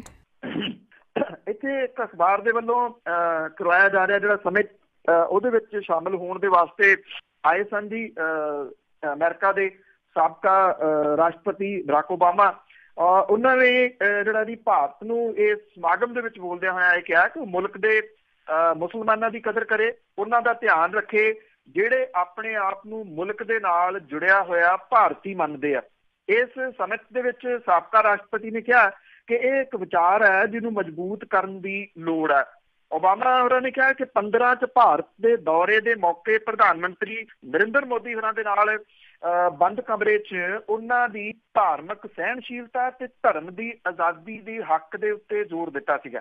ਇਹ ਬੜਾ ਜਿਹੜਾ ਜੀ ਅਹਿਮ ਗੱਲ ਹੈ, ਔਰ ਉਹਨਾਂ ਨੇ ਇਹ ਗੱਲ ਕਹੀ ਹੈ ਕਿ ਇਹ ਜਿਹੜੀ ਕਿ ਜਦੋਂ ਉਹਨਾਂ ਦੀ ਗੱਲਬਾਤ ਮੋਦੀ ਹੋਰਾਂ ਦੇ ਨਾਲ ਹੋਈ ਸੀ, ਉਹਨਾਂ ਨੇ ਇਹ ਗੱਲ ਕਹੀ ਸੀ ਕਿ ਧਰਮ ਦੇ ਨਾਂ ਦੇ ਉੱਤੇ ਲੋਕ ਨਾ ਵੰਡੇ ਜਾਣ, ਜਿਹਦੇ ਨਾਲ ਵਖਰੇਵਾਂ ਆਪਸ ਦੇ ਵਿੱਚ ਜਿਹੜਾ ਉਹ ਪੈ ਸਕਦਾ। ਓਬਾਮਾ ਹੋਰਾਂ ਨੇ ਆਪਣੇ ਦੌਰੇ ਦੇ ਆਖਰੀ ਦਿਨ ਜਿਹੜਾ ਜੀ ਲੋਕਾਂ ਨਾਲ ਗੱਲਬਾਤ ਦੇ ਦੌਰਾਨ ਇਸ ਤਰ੍ਹਾਂ ਦੇ ਜਿਹੜੇ ਜੀ ਉਹ ਵਿਚਾਰ ਪ੍ਰਗਟ ਕੀਤੇ। ਉਹਨਾਂ ਨੇ ਕਿਹਾ ਕਿ ਮੁਲਕ ਦੀ ਵੱਡੀ ਮੁਸਲਿਮ ਆਬਾਦੀ ਦਾ ਜ਼ਿਕਰ ਕੀਤਾ ਜੀ ਜਿਹੜੀ ਸਫਲ ਹੈ, ਆਪਣੇ ਆਪ ਨੂੰ ਭਾਰਤੀ ਮੰਨਦੀ ਹੈ। ਉਹਨਾਂ ਕਿਹਾ ਕਿ ਕੁਝ ਹੋਰ ਮੁਲਕਾਂ ਦੇ ਵਿੱਚ ਇਸ ਤਰ੍ਹਾਂ ਨਹੀਂ ਹੈ। ਪਾਕਿਸਤਾਨ ਤੋਂ ਜਿਹੜਾ ਜੀ ਅੱਤਵਾਦ ਫੈਲਣ ਦੇ ਮੁੱਦੇ ਦੇ ਉੱਤੇ ਉਹਨਾਂ ਨੇ ਕਿਹਾ ਕਿ ਅਜਿਹੇ ਕੋਈ ਨਹੀਂ ਮਿਲੇ ਕਿ ਪਾਕਿਸਤਾਨ ਨੂੰ ਉਸਾਮਾ ਬਿਨ ਲਾਦਨ ਦੀ ਮੌਜੂਦਗੀ ਬਾਰੇ ਕੁਝ ਵੀ ਪਤਾ ਸੀ, ਪਰ ਇਸ ਮੁੱਦੇ ਦੇ ਉੱਤੇ ਉਹਨਾਂ ਨੇ ਕਿਹਾ ਕਿ ਵਿਚਾਰ ਵਟਾਂਦਰਾ ਜਿਹੜਾ ਜੀ ਉਹ ਜ਼ਰੂਰ ਕੀਤਾ ਗਿਆ ਸੀ। ਬਰਾਕ ਓਬਾਮਾ ਹੋਰਾਂ ਨੇ ਸਾਬਕਾ ਪ੍ਰਧਾਨ ਮੰਤਰੀ ਡਾਕਟਰ ਮਨਮੋਹਨ ਸਿੰਘ ਹੋਰਾਂ ਦੇ ਬਾਰੇ ਵੀ ਖੁੱਲ੍ਹ ਕੇ ਜਿਹੜੀ ਜੀ ਉਹ ਚਰਚਾ ਕੀਤੀ। ਉਹਨਾਂ ਨੇ ਕਿਹਾ ਕਿ ਡਾਕਟਰ ਮਨਮੋਹਨ ਸਿੰਘ ਹੋਰੀ ਜਿਹੜੇ ਨੇ ਜੀ ਉਹਨਾਂ ਨੇ ਅਰਥਚਾਰੇ ਨੂੰ ਆਧੁਨਿਕ ਜਿਹੜਾ ਜੀ ਉਹ ਰੂਪ ਦੇਣ ਦੀ ਸ਼ੁਰੂਆਤ ਕੀਤੀ, ਔਰ ਜੜ੍ਹਾਂ ਜਿਹੜੀਆਂ ਜੀ ਉਹਨਾਂ ਦੀਆਂ ਹੀ ਲਾਈਆਂ ਹੋਈਆਂ ਨੇ। ਔਰ ਉਹਨਾਂ ਨੇ ਇਹ ਵੀ ਗੱਲ ਕਹੀ ਜੀ ਕਿ ਉਹ ਇੱਕੋ ਇੱਕ ਅਮਰੀਕਾ ਦੇ ਰਾਸ਼ਟਰਪਤੀ ਨੇ ਜਿਹੜੇ ਕਿ ਰਾਸ਼ਟਰਪਤੀ ਰਹਿੰਦਿਆਂ ਹੋਇਆਂ 2 ਵਾਰੀ ਭਾਰਤ ਦੇ ਵਿੱਚ ਆਏ, ਕਿਸੇ ਹੋਰ ਰਾਸ਼ਟਰਪਤੀ ਨੂੰ ਇਹ ਮਾਣ ਜਿਹੜਾ ਜੀ ਉਹ ਨਹੀਂ ਮਿਲਿਆ। ਪਰ ਮੁਸਲਿਮ ਆਬਾਦੀ ਦੇ ਉੱਤੇ ਜਾਂ ਮੁਸਲਿਮ ਭਾਈਚਾਰੇ ਦੇ ਉੱਤੇ ਇਹ ਜਿਹੜੀਆਂ ਟਿੱਪਣੀਆਂ ਇਹ ਇਸ ਪੱਖੋਂ ਬੜੀਆਂ ਅਹਿਮ ਜਿਹੜੀਆਂ ਜੀ ਉਹ ਕਹੀਆਂ ਜਾ ਸਕਦੀਆਂ ਨੇ, ਕਿਉਂਕਿ ਇੱਥੇ ਜਿਹੜੀ ਸਰਕਾਰ ਹੈ ਕੇਂਦਰ ਵਿਚਲੀ ਉਹਦੇ ਜਿਹੜੇ ਨੇੜੇ ਤੇੜੇ ਵਾਲੇ ਜਾਂ ਜਿਹੜੀਆਂ ਉਹਦੇ ਨਾਲ ਸੰਬੰਧਿਤ ਜਥੇਬੰਦੀਆਂ ਨੇ ਉਹ ਅਕਸਰ ਜਿਹੜੀਆਂ ਦੀ ਇਹਦੇ ਉੱਤੇ ਬਹੁਤ ਤਿੱਖੀ ਵਿਚਾਰਧਾਰਾ ਔਰ ਡਿਫਰੈਂਟ ਵਿਚਾਰਧਾਰਾ ਜਿਹੜਾ ਜੀ ਉਹ ਰੱਖਦੀਆਂ ਨੇ, ਖਾਸ ਤੌਰ ਦੇ ਉੱਤੇ ਮਾਈਨੋਰਿਟੀਜ਼ ਦੇ ਉੱਤੇ। ਜੀ ਜੀ ਬਿਲਕੁਲ। ਇਸ ਚੀਜ਼ ਦਾ ਤਾਂ ਸਾਰੀਆਂ ਕੰਟਰੀਆਂ ਨੂੰ ਪਤਾ ਆ ਕਿ ਇੱਥੇ ਜਿਹੜੀ ਕਿਸ ਤਰ੍ਹਾਂ ਦੀ ਵਾਇਲੇਸ਼ਨ ਹੋ ਰਹੀ ਆ। ਅਤੇ ਅੱਗੇ ਆਪਾਂ ਸੜਕਾਂ ਦੀਆਂ ਹਰੇਕ ਵਾਰ ਗੱਲ ਕਰਦੇ ਹਾਂ ਕਿ ਬੜੀਆਂ ਬੰਦੇ ਖਾਣੀਆਂ ਆ, ਜਾਂ ਕਈ ਵਾਰੀ ਜਾਓ ਅਤੇ ਜਿਹੜੀਆਂ ਬੱਸਾਂ ਖਰਾਬ ਹੋ ਜਾਂਦੀਆਂ, ਟਰੱਕ ਖਰਾਬ ਹੋ ਜਾਂਦੀਆਂ, ਟਰਾਲੀਆਂ ਖਰਾਬ ਹੋ ਜਾਂਦੀਆਂ ਅਤੇ ਸੜਕ ਦੇ ਵਿੱਚ ਹੀ 2 ਕਿੱਟਾਂ ਲਾ ਕੇ ਖੜ੍ਹੇ ਕਰ ਦਿੰਦੇ ਆ। ਅਤੇ ਇਸੇ ਤਰ੍ਹਾਂ ਇੱਕ ਮਾਂ ਪੁੱਤ ਦੀ ਸੜਕ ਹਾਦਸੇ ਵਿੱਚ ਬੜੀ ਦਰਦਨਾਕ ਮੌਤ। ਬਿਲਕੁਲ ਜੀ। ਐਕਚੁਅਲੀ ਜਿਹੜੇ ਟੋਲ ਨੇ, ਟੋਲ ਵਾਲੀਆਂ ਤਕਰੀਬਨ ਹੁਣ ਤਾਂ ਸਾਰੀਆਂ ਸੜਕਾਂ ਜਿਹੜੀਆਂ ਦੀ ਉਹ ਟੋਲ ਵਾਲੀਆਂ ਹੋ ਗਈਆਂ। ਟੋਲ ਜਿਹੜੀਆਂ ਜਿਨ੍ਹਾਂ ਨੂੰ ਦਿੱਤਾ ਜਾਂਦਾ ਇਹ ਠੇਕਾ, ਇਹਦੇ ਵਿੱਚ ਇਹ ਸ਼ਾਮਲ ਹੈ ਜੀ ਕਿ ਸੜਕਾਂ ਦੇ ਉੱਤੇ, ਸੜਕਾਂ ਦੇ ਕੰਢਿਆਂ ਦੇ ਉੱਤੇ ਜਿਹੜੇ ਜੀ ਅਨਆਥੋਰਾਈਜ਼ ਤਰੀਕੇ ਦੇ ਨਾਲ ਖੜਨ ਵਾਲੇ ਜਿਹੜੇ ਵਹੀਕਲ ਨੇ, ਚਾਹੇ ਉਹ ਖਰਾਬ ਵਹੀਕਲ ਹੈ, ਚਾਹੇ ਉਂਝ ਹੀ ਕਿਸੇ ਢਾਬੇ ਦੇ ਉੱਤੇ ਜਿਹੜਾ ਜੀ ਉਹ ਖੜੋਗੇ, ਉਹਨਾਂ ਨੂੰ ਰਿਮੂਵ ਕਰਨਾ ਉਹਦੀ ਰਿਸਪੋਂਸਿਬਿਲਿਟੀ ਹੈ। ਔਰ ਜੇ ਕੋਈ ਹਾਦਸਾ ਹੁੰਦਾ ਤਾਂ ਉਹਦੇ ਵਿੱਚ ਤੁਰੰਤ ਜਿਹੜੀ ਮੈਡੀਕਲ ਹੈਲਪ ਦੇਣੀ ਉਹਦੀ ਰਿਸਪੋਂਸਿਬਿਲਿਟੀ ਹੈ। ਪਰ ਇਸ ਤਰ੍ਹਾਂ ਹੁੰਦਾ ਨੀਗਾ ਜੀ। ਇੱਕ ਜਿਹੜਾ ਜੀ ਮੁੱਲਾਂਪੁਰ ਦਾ ਰਹਿਣ ਵਾਲਾ ਨੌਜਵਾਨ ਮਨਵੀਰ ਸਿੰਘ, ਜਿਹੜਾ ਕਿ ਇੱਕ ਇੱਥੇ ਕਾਰੋਬਾਰ ਕਿਤਾਬਾਂ ਦੀ ਦੁਕਾਨ ਕਰਦਾ ਸੀਗਾ, ਉਹਦੀ ਮਾਂ ਭਗਵੰਤ ਕੌਰ ਜਿਹੜੀ 52 ਕੁ ਸਾਲਾਂ ਦੀ ਸੀ, ਉਹ ਘੁੰਮਣ ਗਈ ਸੀ ਕੈਨੇਡਾ 15 ਦਿਨਾਂ ਦੇ ਵਾਸਤੇ। ਔਰ ਉਹਨੂੰ ਜਦੋਂ ਵਾਪਸ ਆਈ ਹੈ ਤੇ ਉਹਨੂੰ ਲੈਣ ਦੇ ਵਾਸਤੇ ਦਿੱਲੀ ਏਅਰਪੋਰਟ ਦੇ ਉੱਤੇ ਉਹ ਆਪਣੇ ਇੱਕ ਦੋਸਤ ਦੇ ਨਾਲ ਜਿਹੜਾ ਉਹ ਗਿਆ। ਔਰ ਉਹਨੂੰ ਵਾਪਸ ਜਦੋਂ ਲੈ ਕੇ ਆ ਰਿਹਾ ਸੀਗਾ ਤੇ ਦਰਾਹਾ, ਇੱਥੇ ਪਹਿਲਾਂ ਪੁਰਾਣਾ ਟੋਲ ਪਲਾਜ਼ਾ ਹੁੰਦਾ ਸੀਗਾ, ਉਹਦੇ ਨੇੜੇ ਸੜਕ ਦੇ ਕੰਢੇ ਖੜੇ ਟਰੱਕ ਦੇ ਪਿੱਛੋਂ ਜਿਹੜਾ ਜੀ ਇਹ ਗੱਡੀ ਵੱਜੀ ਆ। ਬਹੁਤ ਤੇਜ਼ ਰਫ਼ਤਾਰ ਦੇ ਵਿੱਚ ਸੀਗੀ ਇਹ ਗੱਡੀ, ਔਰ ਗੱਡੀ ਦੇ ਪਰਖੱਚੇ ਉੱਡ ਗਏ। ਗੱਡੀ ਜਿਹੜੀ ਆ ਜੀ ਉਹ ਕੱਟ ਕੇ ਉਹਦੇ ਵਿੱਚੋਂ ਡੈਡ ਬੋਡੀਜ਼ ਜਿਹੜੀਆਂ ਸੀਗੀਆਂ ਮਨਵੀਰ ਦੀ ਤੇ ਭਗਵੰਤ ਕੌਰ ਦੀ ਕੱਢੀ। ਇੱਕ ਜ਼ਖਮੀ ਹੋਇਆ ਜੀ ਰਜਤ ਕੁਆਤਰਾ, ਉਹ ਇਹਦਾ ਦੋਸਤ ਸੀਗਾ ਮਨਵੀਰ ਦਾ, ਉਹ ਇਸ ਵੇਲੇ ਜੇਰੇ ਇਲਾਜ ਹੈ, ਗੰਭੀਰ ਉਹਦੀ ਵੀ ਹਾਲਤ ਜਿਹੜੀ ਹੈ ਜੀ ਉਹ ਦੱਸੀ ਦੀ ਹੈ। ਇੱਕ ਤਾਂ ਖੜਾ ਟਰੱਕ ਜਿਹੜਾ ਜੀ ਉਹ ਇਹਦੇ ਹਾਦਸੇ ਦਾ ਕਾਰਨ ਬਣਿਆ। ਇਹਦੀ CCTV ਫੁਟੇਜ ਵੀ ਜਿਹੜੀ ਆ ਉਹ ਸੋਸ਼ਲ ਮੀਡੀਆ ਦੇ ਉੱਤੇ ਕਾਫੀ ਤੇਜ਼ੀ ਦੇ ਨਾਲ ਘੁੰਮੀ ਆ। ਜੇ ਤੁਸੀਂ ਉਸ CCTV ਫੁਟੇਜ ਨੂੰ ਦੇਖੋ, ਇੱਕ ਤਾਂ ਜਿਹੜੀ ਹੈ ਜੀ ਬਹੁਤ ਤੇਜ਼ ਰਫ਼ਤਾਰ ਕਾਰਨ ਹਾਦਸੇ ਦਾ। ਦੂਜਾ ਜਿਹੜਾ ਜੇ ਉਹਨੂੰ ਧਿਆਨ ਨਾਲ ਦੇਖੋ ਤੇ ਇਹ ਲੱਗ ਰਿਹਾ ਜੀ, ਕਿਉਂਕਿ ਉਹ ਲੈਣ ਗਿਆ 5-6 ਘੰਟੇ ਦਾ ਸਫ਼ਰ ਹੈ, ਜ਼ਿਆਦਾ ਹੀ ਲਾ ਲਓ, ਜਿੱਥੋਂ ਉਹ ਮੁੱਲਾਂਪੁਰ ਤੋਂ ਤੁਰਿਆ। ਔਰ ਰਾਤ ਜਿਹੜਾ ਜੀ ਉਹਦੀ ਫਲਾਈਟ ਹੋਊਗੀ, ਜੇ 8 ਵਜੇ ਸਵੇਰੇ ਇਹ ਹਾਦਸਾ ਵਾਪਰਿਆ ਤੇ ਕੋਈ 2:30-3 ਵਜੇ ਦੇ ਕਰੀਬ ਉਹਦੀ ਫਲਾਈਟ ਵਾਪਸ ਆਈ ਹੋਊਗੀ, ਤੇ ਬਿਨਾਂ ਸੁੱਤੇ ਤੋਂ ਜਾਪਦਾ ਕਿ ਉਹ ਫਿਰ ਜਿਹੜਾ ਜੀ ਉਹ ਵਾਪਸ ਆ ਗਿਆ। ਔਰ ਸਵੇਰ ਦਾ ਸਮਾਂ ਉਹ ਹੁੰਦਾ ਜਦੋਂ ਨੀਂਦ ਜਿਹੜੀ ਆ ਉਹ ਘੇਰਦੀ ਆ। ਜਿਸ ਤਰੀਕੇ ਦੇ ਨਾਲ ਇਹ ਗੱਡੀ ਜਿਹੜੀ ਉਹ ਵੱਜ ਰਹੀ ਆ, ਉਹਦੇ ਵਿੱਚ ਆ ਕੇ ਉਹਦੀ ਅੱਖ ਲੱਗਣ ਦਾ ਜਿਹੜਾ ਜੀ ਉਹ ਖਦਸ਼ਾ ਕਿਹਾ ਜਾ ਸਕਦਾ। ਜਾਂ ਇਹ ਆ ਕਿ ਉਹ ਤੇਜ਼ ਰਫ਼ਤਾਰ ਹੈ, ਲੇਨ ਚੇਂਜ ਕਰਨੀ ਚਾਹੁੰਦਾ ਸੀਗਾ, ਉਧਰ ਜਿਹੜੀ ਗੱਡੀ ਆ ਰਹੀ ਸੀ ਉਹ ਇਸ ਪਾਸੇ ਵੱਲ ਨੂੰ ਗੱਡੀ ਮੁੜ ਗਈ। ਕੁਝ ਵੀ ਹੋਇਆ ਹੋਵੇ, 2 ਜਿਹੜੀਆਂ ਕੀਮਤੀ ਜਾਨਾਂ ਸੀਗੀਆਂ ਜੀ ਇਸ ਹਾਦਸੇ ਦੇ ਵਿੱਚ ਚਲੇ ਗਈਆਂ। ਤੇਜ਼ ਰਫ਼ਤਾਰੀ, ਪਤਾ ਨਹੀਂ ਕਿੱਥੇ ਜਿਹੜਾ ਜੀ ਉਹ ਪਹੁੰਚਣਾ ਚਾਹੁੰਦੇ ਨੇ ਲੋਕ, ਔਰ ਬੜੀ ਤੇਜ਼ੀ ਦੇ ਨਾਲ ਪਹੁੰਚਣਾ ਚਾਹੁੰਦੇ ਨੇ। ਕੋਈ ਨਹੀਂ ਮੰਨਦਾ। ਹਾਦਸੇ ਦਾ ਚਰਚਾ ਹੋ ਰਿਹਾ, ਹਾਦਸੇ ਦੀਆਂ ਫੋਟੋਆਂ ਲੱਗੀਆਂ ਨੇ, 2 ਦਿਨ 3 ਦਿਨ ਇਹਦਾ ਚਰਚਾ ਹੋਊਗਾ। ਉਸ ਤੋਂ ਬਾਅਦ ਲੋਕ ਫੇਰ ਭੁੱਲ ਭੁਲਾ ਜਾਣਗੇ। ਅੰਨ੍ਹੇਵਾਹ ਗੱਡੀਆਂ ਜਿਹੜੀਆਂ ਜੀ ਉਹ ਲੈ ਕੇ ਸੜਕਾਂ ਦੇ ਉੱਤੇ ਫੇਰ ਫਿਰਨਗੇ। ਬਿਲਕੁਲ ਜੀ, ਭੁੱਲ ਬੜੀ ਛੇਤੀ ਜਾਂਦੇ ਆ, ਇਹ ਗੱਲ ਤਾਂ ਤੁਹਾਡੀ ਸਹੀ ਹੈਗੀ ਆ। ਤੇ ਅੱਗੇ ਆਪਾਂ ਗੱਲ ਕਰਦੇ ਹਾਂ ਕਿ ਇਲੈਕਸ਼ਨ ਕਮਿਸ਼ਨ ਨੂੰ ਕੋਰਟ ਨੇ ਕਿਹਾ ਕਿ ਜਿਹੜੇ ਸਜ਼ਾ ਯਾਫਤਾ ਲੋਕ ਹੁੰਦੇ ਆ ਉਹਨਾਂ ਲਈ ਕਾਨੂੰਨ ਬਣਾਇਆ ਜਾਵੇ। ਕੀ ਕਾਰਨ ਆ? ਬਿਲਕੁਲ ਜੀ, ਸੁਪਰੀਮ ਕੋਰਟ ਨੇ ਜਿਹੜੇ ਦੋਸ਼ੀ ਬੰਦੇ ਨੇ ਉਹਨਾਂ ਨੂੰ ਰਾਜਨੀਤਿਕ ਪਾਰਟੀਆਂ ਬਣਾਉਣ ਤੇ ਉਹਨਾਂ ਦੀ ਅਗਵਾਈ ਕਰਨ ਤੋਂ ਰੋਕਣ ਸੰਬੰਧੀ ਇੱਕ ਪਟੀਸ਼ਨ ਜਿਹੜੀ ਆ ਜੀ ਉਹਦੇ ਉੱਤੇ ਸਰਕਾਰ ਨੂੰ ਤੇ ਚੋਣ ਕਮਿਸ਼ਨ ਤੋਂ ਜਵਾਬ ਮੰਗ, ਸਰਕਾਰ ਕੋਲੋਂ ਤੇ ਚੋਣ ਕੋਲੋਂ।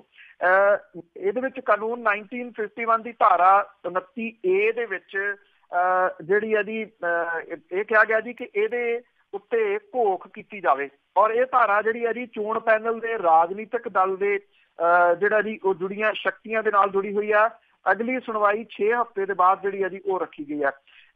ਜਿਹੜੀ ਇਹ ਪਟੀਸ਼ਨ ਪਾਈ ਗਈ ਸੀਗੀ ਉਹਦੇ ਵਿੱਚ ਇਹ ਕਿਹਾ ਗਿਆ ਕਿ ਜਿਹੜਾ ਜੀ ਉਹਦੀ ਜੇ ਕਿਸੇ ਬੰਦੇ ਨੂੰ ਸਜ਼ਾ ਹੋ ਜਾਂਦੀ ਹੈ ਤਾਂ ਉਹਦੀ ਰਜਿਸਟ੍ਰੇਸ਼ਨ ਜਿਹੜੀ ਉਹ ਕੈਂਸਲ ਨਹੀਂ ਕੀਤੀ ਜਾ ਸਕਦੀ। ਕਾਨੂੰਨ ਦੇ ਅਨੁਸਾਰ ਦੋਸ਼ੀ ਨੇਤਾ ਚੋਣ ਨਹੀਂ ਲੜ ਸਕਦਾ, ਪਰ ਉਹ ਰਾਜਨੀਤਿਕ ਦਲ ਜਿਹੜਾ ਉਹ ਚਲਾ ਸਕਦਾ ਹੈ ਤੇ ਉਹਦੇ ਵਿੱਚ ਅਹੁਦਿਆਂ ਦੇ ਉੱਤੇ ਜਿਹੜਾ ਜੀ ਉਹ ਰਹਿ ਸਕਦਾ। ਪਰ ਹੁਣ ਜਿਹੜਾ ਜੀ ਇਹ ਕਿਹਾ ਗਿਆ ਜਿਹੜੇ ਸੁਪਰੀਮ ਕੋਰਟ ਦੇ ਵੱਲੋਂ ਕਿ ਜਿਹੜਾ ਚੋਣ ਕਮਿਸ਼ਨ ਹੈ ਉਹ ਸਰਕਾਰ ਨੂੰ ਇਹਦੇ ਸੰਬੰਧੀ ਆਪਣੀਆਂ ਜਿਹੜੀਆਂ ਸਲਾਹ ਹੈ ਉਹ ਦੇਵੇ ਔਰ ਸਰਕਾਰ ਜਿਹੜੀ ਆ ਇਸ ਤਰ੍ਹਾਂ ਦਾ ਕਾਨੂੰਨ ਲੈ ਕੇ ਆਵੇ ਜਿਹਦੇ ਵਿੱਚ ਇਹ ਦਰਜ ਹੋਵੇ ਕਿ ਜਿਸ ਵਿਅਕਤੀ ਨੂੰ ਕਿਸੇ ਮਾਮਲੇ ਦੇ ਵਿੱਚ ਸਜ਼ਾ ਹੋ ਗਈ ਆ ਉਹਦੀ ਜਿਹੜੀ ਪਾਰਟੀ ਬਣਾਈ ਹੋਈ ਆ ਉਹ ਕੈਂਸਲ ਹੋ ਜਾਏ, ਜਾਂ ਜੇ ਪਾਰਟੀ ਕੈਂਸਲ ਜਿਹੜੀ ਨਹੀਂ ਹੁੰਦੀ ਤਾਂ ਉਹ ਪਾਰਟੀ ਦੇ ਵਿੱਚੋਂ ਪਾਸੇ ਹੋਵੇ, ਕਿਸੇ ਵੀ ਅਹੁਦੇ ਦੇ ਉੱਤੇ ਪਾਰਟੀ ਦੇ ਅੰਦਰ ਰਹਿਣ ਦਾ ਅਧਿਕਾਰ ਉਹਨੂੰ ਜਿਹੜਾ ਜੀ ਉਹ ਨਾ ਹੋਵੇ। ਆਈ ਥਿੰਕ ਕਿਤੇ ਨਾ ਕਿਤੇ ਤੁਸੀਂ ਲਾ ਕੇ ਚੱਲੋ ਕਿ ਲਾਲੂ ਪ੍ਰਸਾਦ ਯਾਦਵ ਜਾਂ ਇਸ ਤਰ੍ਹਾਂ ਦੇ ਜਿਹੜੇ ਕੁਝ ਨੇਤਾ ਨੇ ਉਹਨਾਂ ਨੂੰ ਜਿਹੜਾ ਜੀ ਸ਼ਿਕੰਜੇ ਦੇ ਵਿੱਚ ਲਿਆਉਣ ਦੇ ਵਾਸਤੇ ਸੁਪਰੀਮ ਕੋਰਟ ਨੇ ਇਹ ਗੱਲ ਜਿਹੜੀ ਆਖੀ ਆ। ਹੁਣ ਸਵਾਲ ਇਹ ਜ਼ਰੂਰ ਆ ਜੀ ਕਿ ਕਿੰਨਾ ਸਮਾਂ ਲੱਗੂਗਾ ਇਹਦੇ ਵਾਸਤੇ। ਹਾਲਾਂਕਿ 6 ਹਫ਼ਤਿਆਂ ਦਾ ਟਾਈਮ ਜਿਹੜਾ ਜੀ ਉਹ ਦਿੱਤਾ ਕਿ ਕੀ ਉਹਦੇ ਦੌਰਾਨ ਜਿਹੜਾ ਚੋਣ ਕਮਿਸ਼ਨ ਆ ਉਹ ਕੋਈ ਸਿਫਾਰਿਸ਼ਾਂ ਪੇਸ਼ ਕਰੂਗਾ ਔਰ ਸਰਕਾਰ ਇਹਦੇ ਬਾਰੇ ਜਿਹੜਾ ਜੀ ਉਹ ਕੀ ਕਹਿੰਦੀ ਆ, ਇਹ ਦੇਖਣ ਵਾਲੀ ਗੱਲ। ਬਿਲਕੁਲ ਜੀ, ਇਹ ਤਾਂ ਬਹੁਤ ਜ਼ਰੂਰੀ ਬਣਨਾ ਚਾਹੀਦਾ। ਤੇ ਅੱਗੇ ਆਪਾਂ ਨਗਰ ਨਿਗਮ ਦੀਆਂ ਚੋਣਾਂ ਦੀ ਗੱਲ ਕੀਤੀ ਸੀ ਕਿ ਬਿਗਲ ਵੱਜਿਆ ਹੋਇਆ, ਤਾਂ ਉਸ ਦੀਆਂ ਸਰਗਰਮੀਆਂ ਕਿਸ ਤਰ੍ਹਾਂ? ਅੱਜ ਤੋਂ ਜਿਹੜੀਆਂ ਜੀ ਨਾਮਜ਼ਦਗੀਆਂ ਸ਼ੁਰੂ ਹੋ ਗਈਆਂ। 3 ਜਿਹੜੀਆਂ ਨਿਗਮਾਂ ਅੰਮ੍ਰਿਤਸਰ, ਜਲੰਧਰ ਤੇ ਪਟਿਆਲਾ ਔਰ ਇਸ ਤੋਂ ਇਲਾਵਾ 32 ਸ਼ਹਿਰਾਂ ਦੀਆਂ ਕੌਂਸਲਾਂ ਤੇ ਨਗਰ ਪੰਚਾਇਤਾਂ ਦੀਆਂ ਜਿਹੜੀਆਂ ਜੀ ਨਾਮਜ਼ਦਗੀਆਂ ਸ਼ੁਰੂ ਹੋ ਗਈਆਂ। ਇਹਦੇ ਸੰਬੰਧੀ ਨੋਟੀਫਿਕੇਸ਼ਨ ਜਿਹੜਾ ਜੀ ਉਹ ਅੱਜ ਜਾਰੀ ਹੋਊਗਾ। 6 ਦਸੰਬਰ ਤੱਕ ਇਹ ਚੱਲੂਗਾ ਜੀ। 8 ਦਸੰਬਰ ਨੂੰ ਜਿਹੜੀ ਅੰਤਮ ਸੂਚੀ ਆ ਉਹ ਜਾਰੀ ਕੀਤੀ ਜਾਊਗੀ। 17 ਦਸੰਬਰ ਨੂੰ ਵੋਟਾਂ ਪੈਣਗੀਆਂ ਤੇ ਉਸੇ ਦਿਨ ਜਿਹੜੇ ਆ ਜੀ ਨਤੀਜੇ ਇਹਦੇ ਆ ਜਾਣਗੇ। ਥੋੜੀ ਜੀ ਜਿਹੜੀ ਇਸ ਵੇਲੇ ਗੱਲਬਾਤ ਹੈ ਉਹ ਅਕਾਲੀ ਬੀਜੇਪੀ ਦੀ ਚੱਲ ਰਹੀ ਹੈ ਕਿ ਬੀਜੇਪੀ ਸਮਝਦੀ ਹੈ ਕਿ ਕਿਉਂਕਿ ਵਾਰਡਬੰਦੀ ਨਵੇਂ ਸਿਰਿਓਂ ਹੋਈ ਆ, ਵਾਰਡ ਵਧੇ ਆ ਤੇ ਉਹਦੀਆਂ ਸੀਟਾਂ ਵਧਾਈਆਂ ਜਾਣ, ਜਦੋਂ ਕਿ ਅਕਾਲੀ ਦਲ ਕਹਿੰਦਾ ਜੀ ਕਿ ਵਧਾਈਆਂ ਨਹੀਂ ਜਾਣਗੀਆਂ। ਪਹਿਲੇ ਹੀ ਰੇਸ਼ੋ ਦੇ ਮੁਤਾਬਕ ਜਿਹੜਾ ਜੀ ਬੀਜੇਪੀ ਦੇ ਨਾਲ ਉਹਨਾਂ ਦਾ ਗੱਠਜੋੜ ਜਿਹੜਾ ਉਹ ਰਹੂਗਾ। ਔਰ ਇਹ ਸ਼ਹਿਰੀ ਖੇਤਰ ਦੀਆਂ ਸੰਸਥਾਵਾਂ ਦੇ ਵਿੱਚ ਪਹਿਲੀ ਵਾਰੀ ਔਰਤਾਂ ਨੂੰ 50% ਰਾਖਵਾਂਕਰਨ ਜਿਹੜਾ ਜੀ ਉਹ ਦਿੱਤਾ ਗਿਆ। ਔਰ ਇਹਨਾਂ ਚੋਣਾਂ ਦੇ ਵਿੱਚ ਜਿਹੜੀ ਹੈ ਜੀ ਵੋਟਰਾਂ ਨੂੰ ਪਹਿਲੀ ਵਾਰੀ, ਕਿਉਂਕਿ ਇਹ EVM ਮਸ਼ੀਨਾਂ ਦੇ ਨਾਲ ਹੋਣੀਆਂ ਨੇ, ਨੋਟਾ ਬਟਨ ਦੀ ਸਹੂਲਤ ਵੀ ਜਿਹੜੀ ਆ ਜੀ ਉਹ ਦਿੱਤੀ ਗਈ ਆ।